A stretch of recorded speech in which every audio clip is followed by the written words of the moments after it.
Kalau kamu punya kegiatan seperti sekarang, silaturahmi bulanan seperti ini, tidak usah, oh batur, nggak usah, nggak ada. Jangan begitu. Pola pikirnya jangan begitu. Jadi kudunya pikirannya lamun tuh orang malaya batur. Coba lamun masing-masing dari alumni berpikir seperti itu, datang semua. Ini mah kan berpikirnya kamu malah dibalik. Sanajan orang tidak datang ke, pasti ayah nu datang gitu. Berarti orang mah datang tuh tah. Ente kayak gitu apa narana. Mestinya berpikir kalau tidak ada saya nanti nggak ada orang.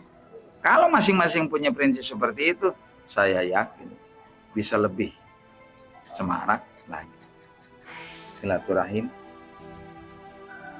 temu kangen para santri-santri lawas untuk menjalin lebih erat persaudaraan antara orang tua dan anak.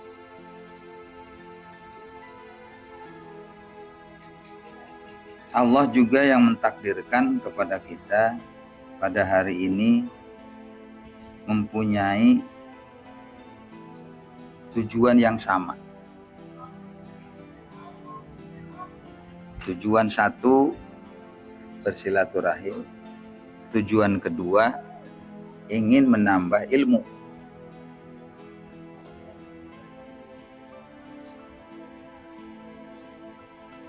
Jangankan sekelas alumni Darussalam, sekelas Nabi Musa yang merupakan salah satu Rasul Ulul Azmi, beliau masih sempat untuk belajar.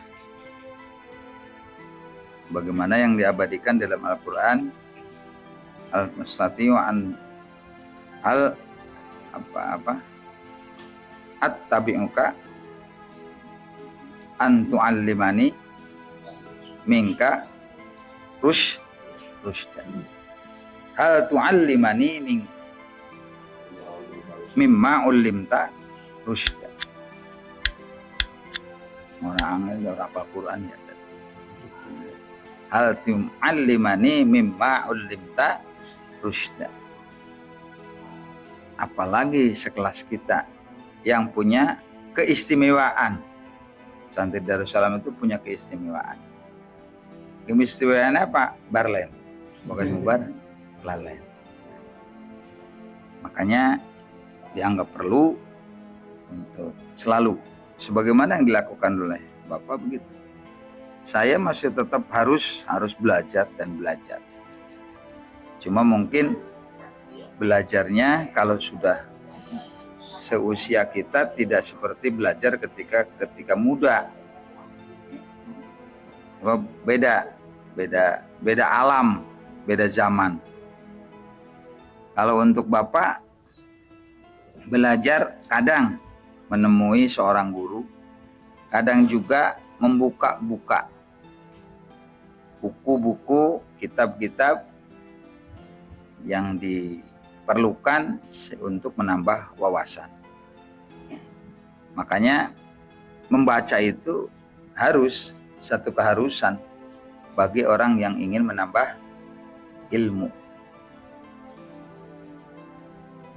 Tidak seperti kita, kadang-kadang kita membaca Quran fokus Yasin dibaca itu. Karena ya bukan sebetulnya jimat-jimat maya, rezeki, naon lah apalah. Salah. Makanya ilmu harus dicari terus, jangan sampai. Nah kemudian kalau sudah kita menyadari bahwa kita itu ternyata belum ada apa-apanya dalam pendidikan pengetahuan ilmu rek agama rek dari agama, maka satu keharusan bagi kita untuk menambah. Karena konsep dari agama bukan dari kecil sampai besar, tapi minal mahdi ilallah.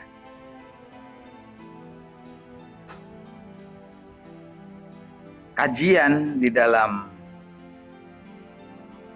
Islam, terutama dalam kehidupan, yang notabene kehidupan itu sudah kita alami bareng-bareng.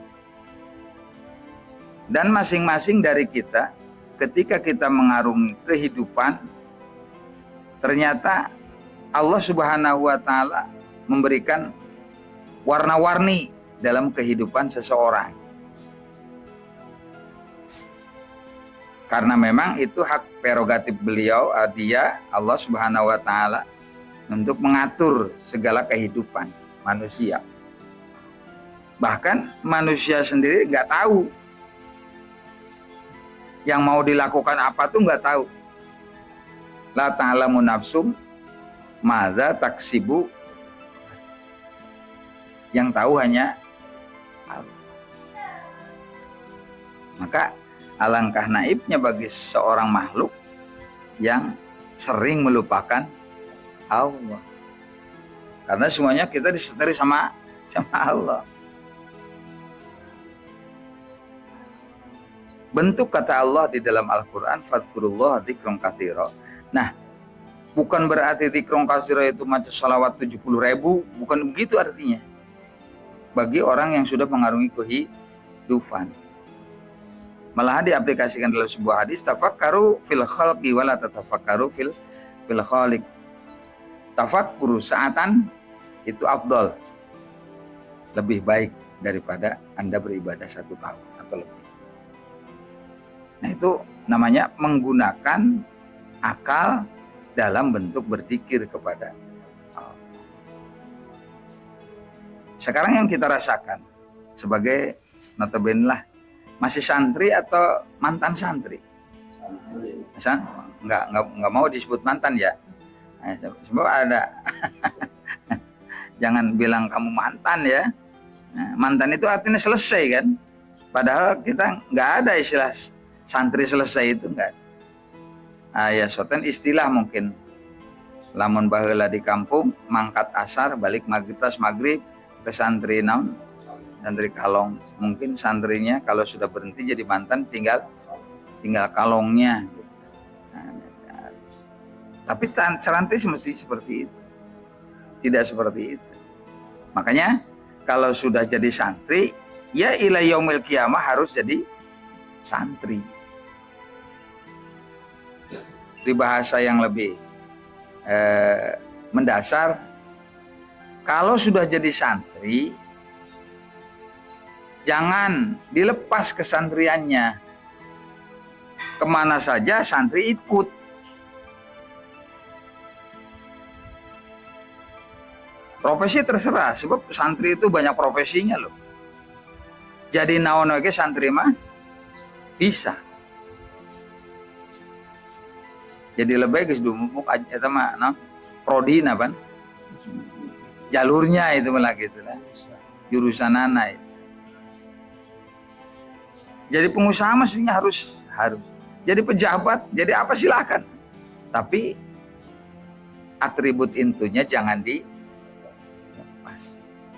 Oh berarti kalau begitu harus pakai kopiah terus? Bukan, terlalu dangkal banget kamu. Ayo kopiah mah casing. Nah itu makanya santri kalau sudah jadi santri ya harus jadi santri seutuhnya. Sebab di pondok pesantren pun pendidikannya untuk santri menyeluruh. Nah sekarang kalau sudah kita jadi santri, apa yang disampaikan oleh kiai, santri itu ibarat paku. Tahu paku ya? Kata kiai ini, bukan kata saya. Saya punya guru, kiai saya.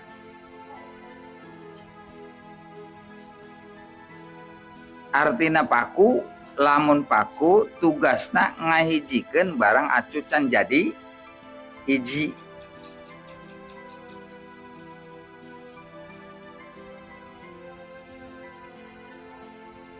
Kayu tadinya pas pisah, kalau sudah dipaku jadi satu.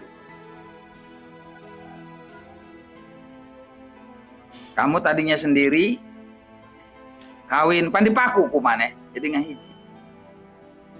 Itu paku. Jadi santri mestinya harus bersikap seperti paku. Lebih mendasarnya menyatukan, pemersatu. Maka kalau ada santri terus dia membuat perpecahan, membuat onar, apalagi naudzubillah min dzalik, itu bukan predikat santri.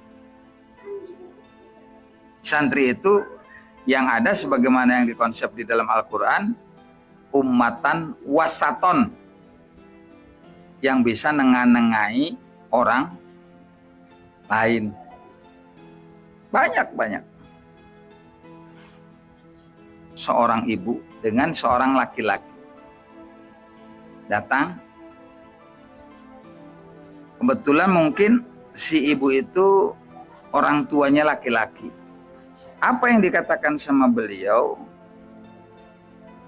Mengadu. Istilah syakwa dalam bahasa Arab itu yashku. Tentang masalah keretakan keluarga anaknya yang notabene ada di bawah sampingnya.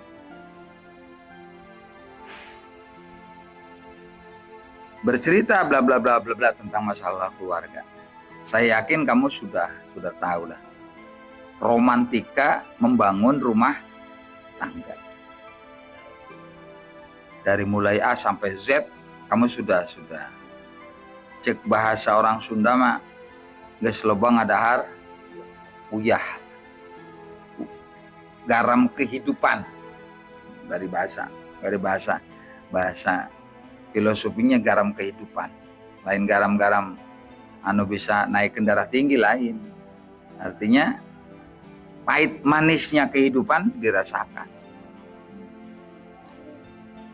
Sampai ada keputusan untuk bagaimana pendapatnya andai kata saya berpisah dengan keluarga saya.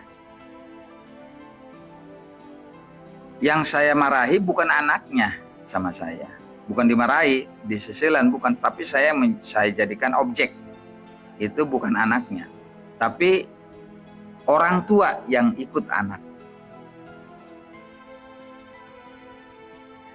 Kenapa saya katakan seperti itu? Karena si orang tua kadang-kadang ikut campur tentang apa yang terjadi di lingkungan keluarga anak. Kamu rasakan lah, kamu sudah keluarga, udah banyak anaknya, udah punya. Jadi manakala orang tua ikut kamu ajak untuk nimbrung, bukan minta saran lo ya. Kalau minta saran tidak usah berbicara tentang masalah kebrok-brokan kamu, saran aja, netral itu artinya. Tapi jangan apalagi mengeluh tentang apa yang sudah terjadi kepada orang tua kamu terutama. Ini pasti orang tua tidak akan mungkin merespon kamu kalau orang tua itu bijak. Sebab apa? Sebab keutuhan keluarga itu dibangun hanya oleh kamu dan seyogjanya dalam kehidupan tidak usah menyampaikan segala sesuatu kepada orang tua. Sampaikanlah kepada orang tua yang baik-baiknya saja. Nu alus nawae, nu angkaribut, nu para ruguh mah jangan. Nah, sebab itu bukan menjernihkan tapi malah justru memperkeruh. Nah, santri posisinya di mana? Ya, santri harus bisa menengah-nengahi dan memberikan solusi tentang apa yang dialami oleh seseorang. Dan saya yakin kamu sudah lama di masyarakat, ada saja ya nyoka sasar, nyokumaha yang bertanya sama kamu bagaimana masalah yang dihadapi sama saya. Itu aspek sosial, ekonomi, dan lain sebagainya. Kadang-kadang lucunya lagi, santri yang ekonomi gak masih seret, tapi ditakoni karo batur bagaimana cara untuk meningkatkan ekonomi keluarga. Ya sira kan langsung jawab, aing ge sarua gitu berenang. Nah, artinya seorang santri yang notabene tadi sebagai perekat dan penyatu harus memberikan solusi. Terlepas itu dilaksanakan sama kamu atau tidak, minimal kamu berpengalaman tentang apa yang dialami sama kamu. Boleh konkretnya, contohnya ya saya sendiri. Gitu kamu bilang. Saya pernah juga bercerita sama anak-anak. Saya punya teman, namanya Kiai Haji Mubarak, punya pondok pesantren. Alhamdulillah, beliau sudah almarhum, sudah meninggal. Ketika beliau diizini nikah sama gurunya, Mbah Fakih waktu itu, ditanya, kamu sudah punya usaha belum? Mana ada santri punya usaha sebelum kawin? Yang ada juga diusahain kan gitu. Nggak ada. Santri itu nggak ada. Menikah sudah punya usaha itu nggak ada. Beda dengan anak-anak sekarang yang saya nggak mau kawin kalau belum jadi pengusaha. Ya pengusaha nggak dorong roda, bukan terserah pengusaha. Ditanya, belum. Berapa bulan lagi datang lagi ditanya, belum. Loh, salah, kamu sudah nikah belum punya usaha. Usaha itu bukan berarti kamu harus berbisnis, harus apa dan sebagainya. Kamu menanam sesuatu di pinggir rumah yang bisa berkembang, tumbuh, kemudian menghasilkan buah, menghasilkan samroh, kemudian kamu makan atau kamu sebagian dijual, itu usaha juga sama seperti itu. Akhirnya yang keempat kali teman saya itu ditanya, sudah belum? Sudah. Apa? Melak terong. Itu usaha, betul. Kata Kiai juga usaha. Sebab manusia itu ketika hidup di masyarakat harus kelihatan usahanya apa. Supaya jangan dicurigai oleh orang. Sebab kalau usahanya nggak kelihatan, wuru-wuru sugih, disebutnya apa?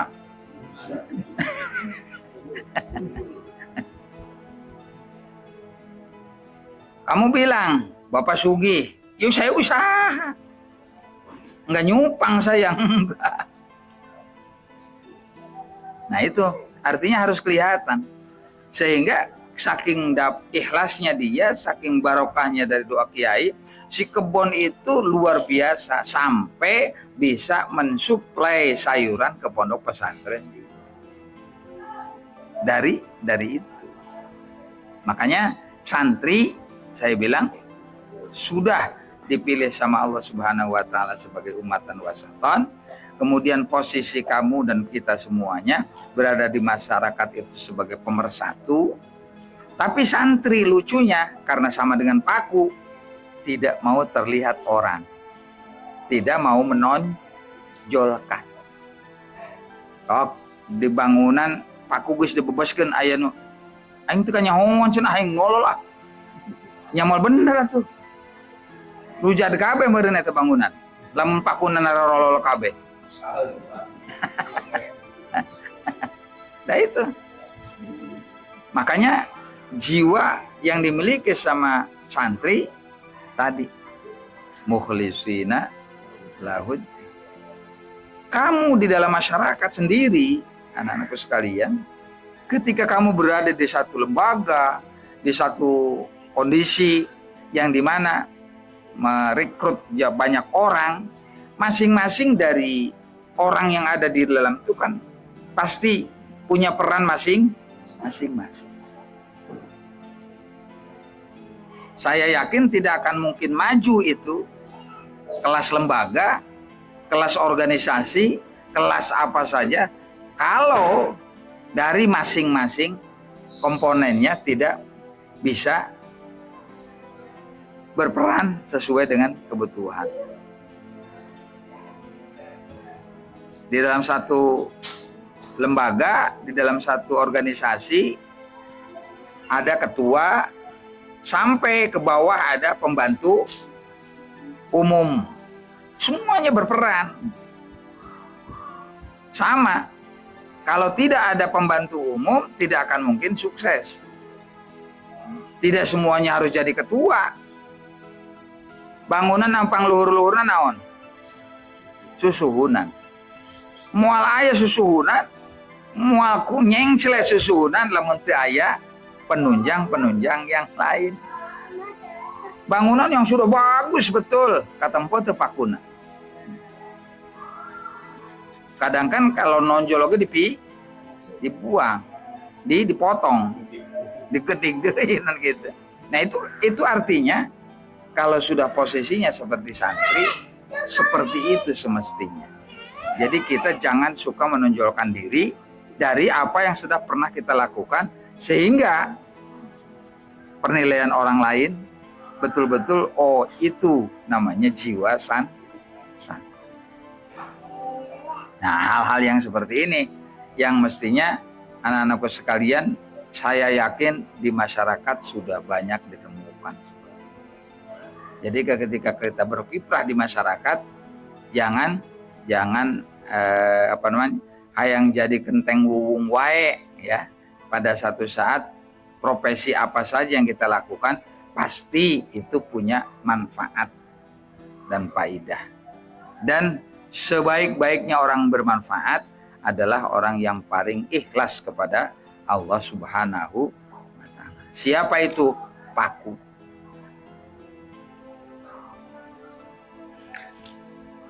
Sama dengan paku itu non besi lain tak paku teh. Sama dengan besi coran, nangtung coran teh ku sebab besi. Tapi besinya tidak ada yang mau menampakkan diri. Hayang kalem gitu. Hayang nongtot supaya ketempo bawa orang ku memperkuat bangunan, nggak begitu. Makanya format ikhlas dalam melaksanakan sesuatu itu harus didasari dengan keyakinan.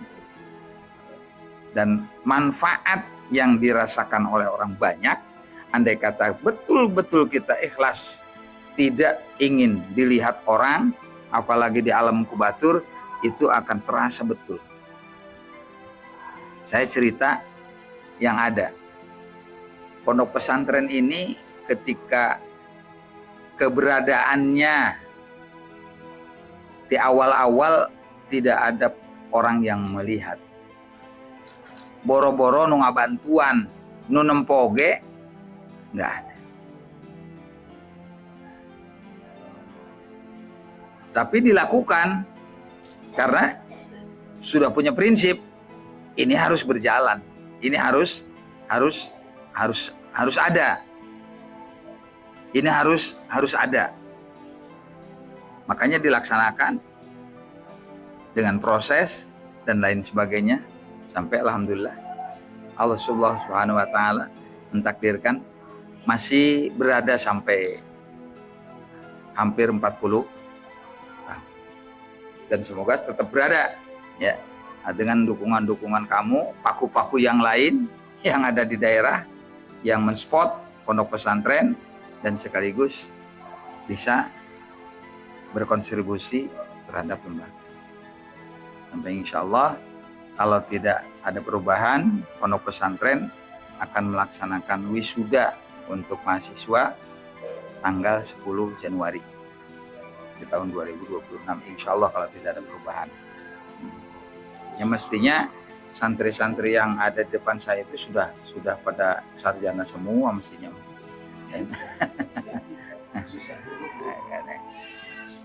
Pokoknya yang namanya santri berkembang, artinya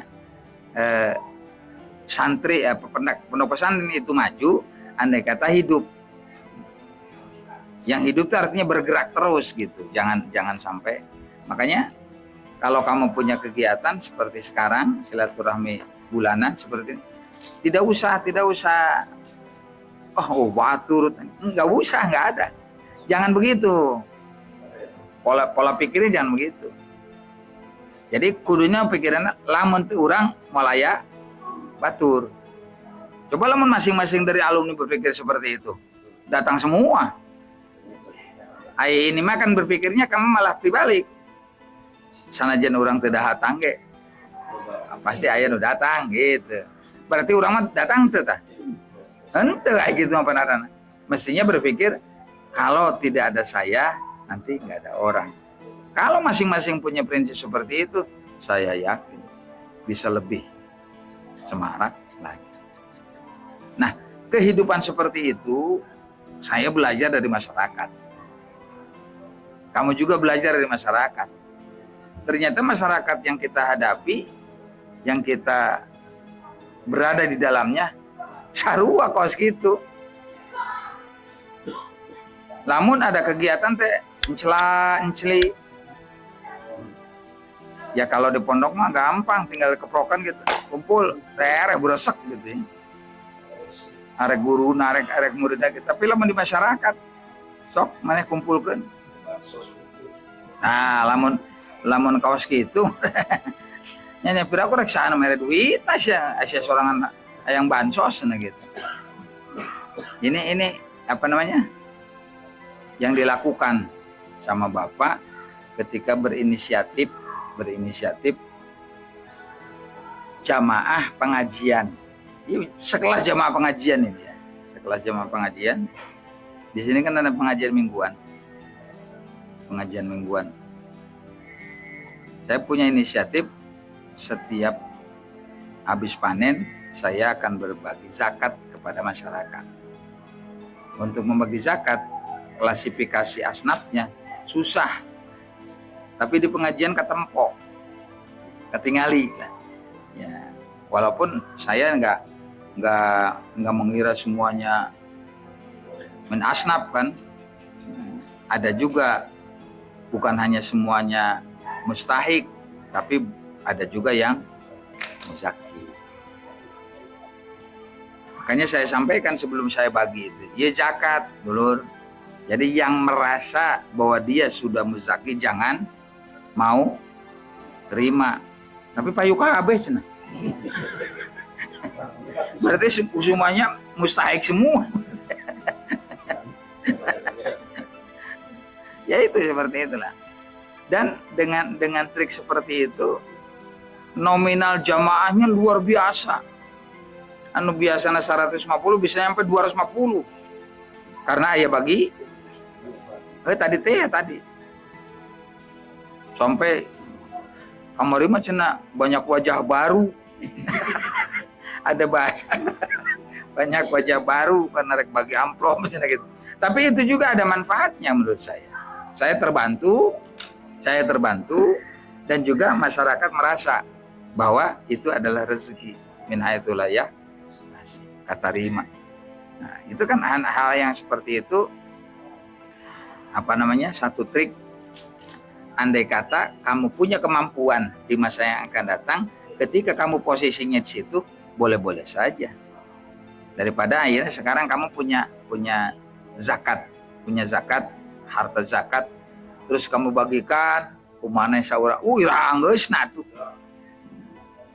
Nah gitu mah ngumpul berak langsung berasa alhamdulillah 20.000 ke pihak spontan itu, bahkan kurang kadang-kadang abdi tuh acan.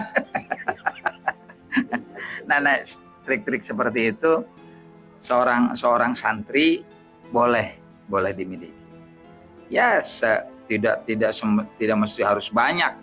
Orang kadang-kadang saya melihat dalam kehidupan bermasyarakat ada seseorang di pasar yang membawa karung. Kira-kira karung mulungan duit, mulungan naon eta? Mulungan piduiten dan mulungan duit, mulungan piduiten. Coba kalau sudah narulinya seperti itu, melihat di depan itu duit. Itu duit. Ente kau ningali aqua botol gitu piduit.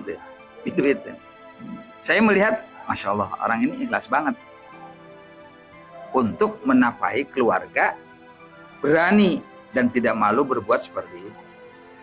Maka kadang-kadang saya gak kenal gak apa, panggil, Pak, kak dia Pak, saya kasih uang selembar, girangnya Masya Allah. Nah itu masuk daripada trik di mana kita bisa membahagiakan seseorang. Atau kamu suka lihat kan orang yang berdagang jualan, kayak doang kerupuk, kayak ditanggung, kayak dorong-dorong. Kalau orang dagang bakso, cik kira-kira sapoe manehna menang sabar 10 juta dagang bakso. Nggak mungkin. Sabulan. Didorong. Wah, mangkal bukan bukan yang mangkal, ngadorong. Ada orang ngadorong menang 3 juta balik ayat. Wah, ngadorong kabeh.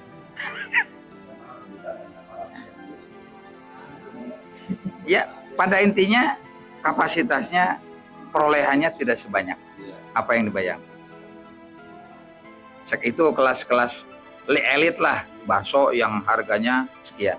Tapi sekarang ada seorang nenek-nenek atau perempuan parubaya mawa kerupuk dina keresek atau dina plastik digandong dari tempat yang jauh diederkeun. Kira-kira perolehan dia berapa? Dan mual 10 karung nu dibawa. Paling ke bawah sakar. Nominal yang didapat juga tidak akan lebih daripada 10.000, 20. Dengan muter selama 1 hari. Kurilingan itu. Makanya orang yang ketika kamu jadi santri melihat kondisi seperti itu dan kamu punya kemampuan untuk membantu dia, tidak usah diberi uang, jangan. Dia nggak mau dia kalau dikasih uang. Sabar aja kerupuk, sabarahan dia. Beli sebanyak mungkin sama kamu, sodakohkan kepada orang lain, dia bahagia betul ya. Balik, guys, hampang. Nah seperti itu namanya peduli terhadap itu santri itu yang seperti itu. Makanya saya bilang santri itu harus berada di mana jangan sampai ketika kamu keluar rumah santrinya ditunda di imah di luar nanti jadi santri.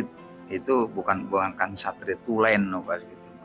Makanya Bapak berharap dan saya juga belajar tetap masih jadi santri ya.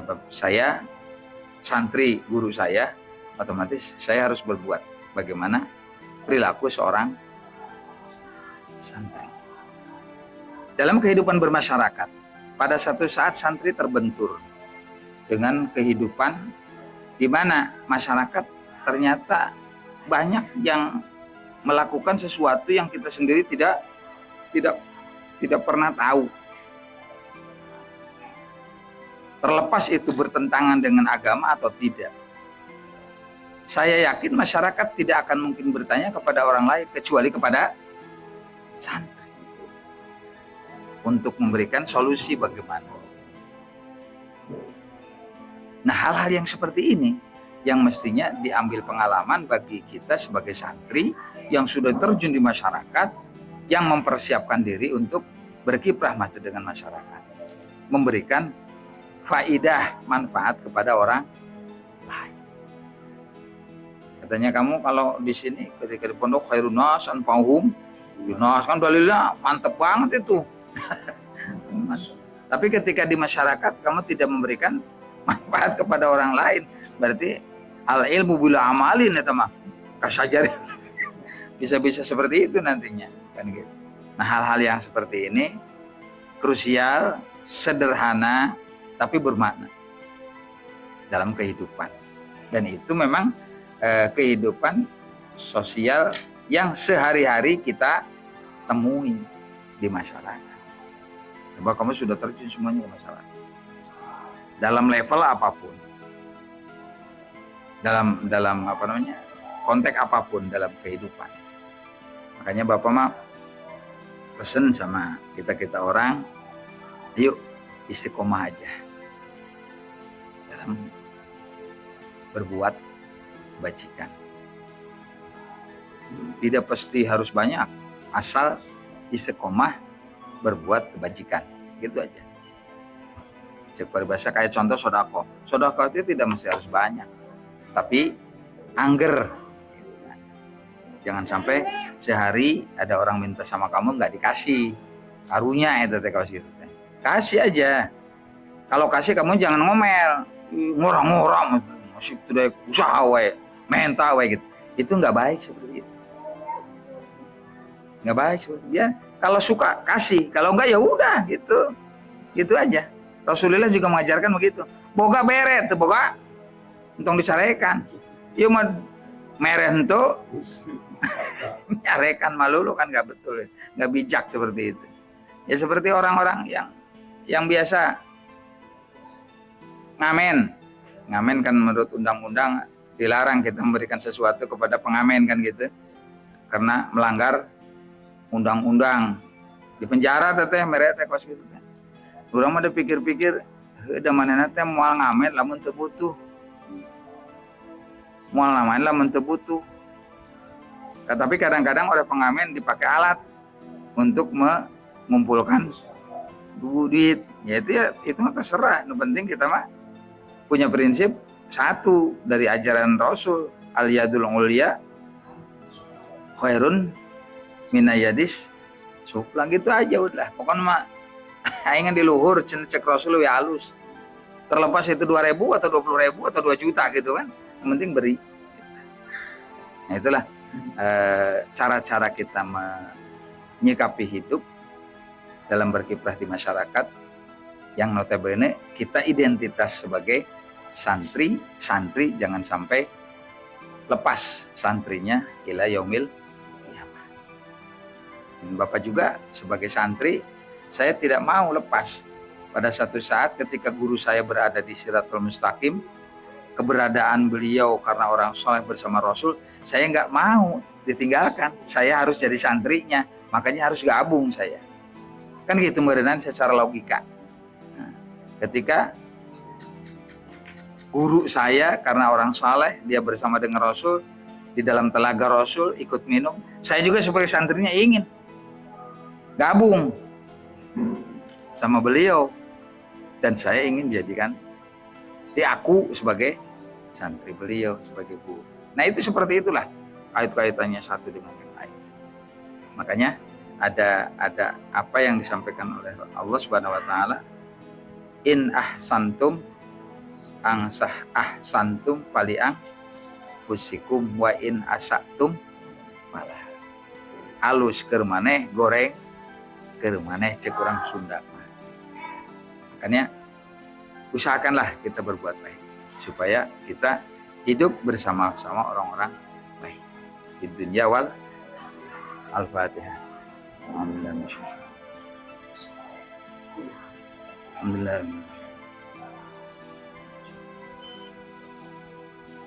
Allahumma sholli ala sayyidina Muhammad. Amin. Allahumma rabbana taqabbal minna innaka antas samiul alim wa tub alaina ya maulana innaka Allahumma sholli ala sayyidina awwalina wa akhirin Allahumma rizqna fahman nabiyyin wa hibdal mursalin ila man Allahumma aghfirna bil sayyidina wa jammilna bil afiyah rahmatika rabbana atina fid dunya hasanah wa fil akhirati hasanah wa jazakallahu sayyidina Muhammad sallallahu alaihi wasallam. Subhana rabbika rabbil izzati amma yasifun. Salamun alal mursalin. Al-Fatihah.